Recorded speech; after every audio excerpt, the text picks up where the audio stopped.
Hello there, I hope you're all good and welcome to the Boss TV. Tanzania is building the largest industrial park in sub-Saharan Africa. For some of you who doesn't know what an industrial park is, an industrial park is a portion of a city that is zoned for industrial use rather than residential or commercial needs. Industrial parks may contain oil refineries, ports, warehouses, distribution centers, and factories. Some industrial parks offer tax incentives for businesses to locate there, such as tax increment financing. So, how an industrial park works? Industrial park can combine a mix of production, transportation, and storage facilities in the same area. This can include chemical plants, plastic manufacturers, airports, food and beverage processors, and steel manufacturers.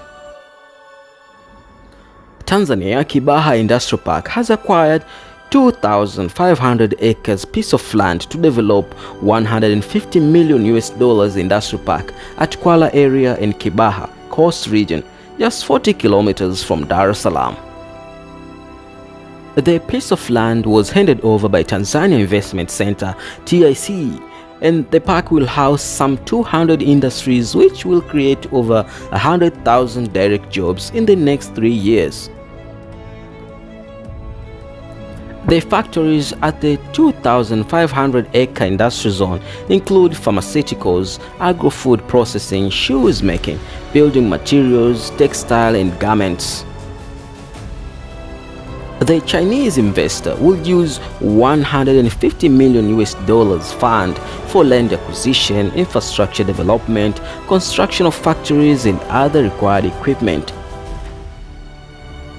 On top of that, most factories at the industrial park will source raw material locally for the export-based product to mainly boost the agricultural sector.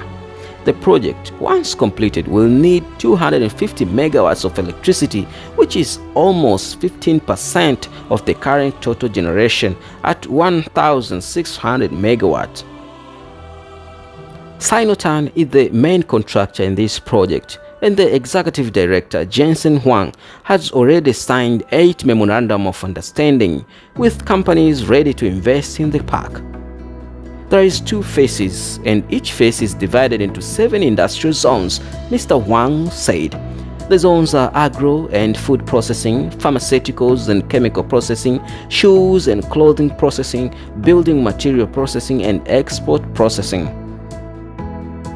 He named the companies as Lincoln Electric Vehicle Factory, Shanghai Agriculture Demonstration Park Tanzania Limited, Free Trade Zone and Logistic Company Limited, and EA Glass Investment Limited. Others were Jushing Building Material Limited, Lesser Concrete Limited, Dashong Plywood Factory Limited, and King Lion Investment, all from China. The total cost of the project will be more than $3 billion with turnover of over $6 billion a year. Upon the completion of the project, they will create 100,000 direct jobs and indirect jobs of about 300,000 to 500,000. I'm sure when this industrial park is completed, it will improve Tanzania's economy to the levels no one could ever imagine. So there you have it, the biggest industrial park in sub-Saharan Africa, the Sino-Tan Industrial Park. If you're new to this channel, be sure to like, share and subscribe to the Boss TV. See you next time, my friend. Until then, as always, bye-bye.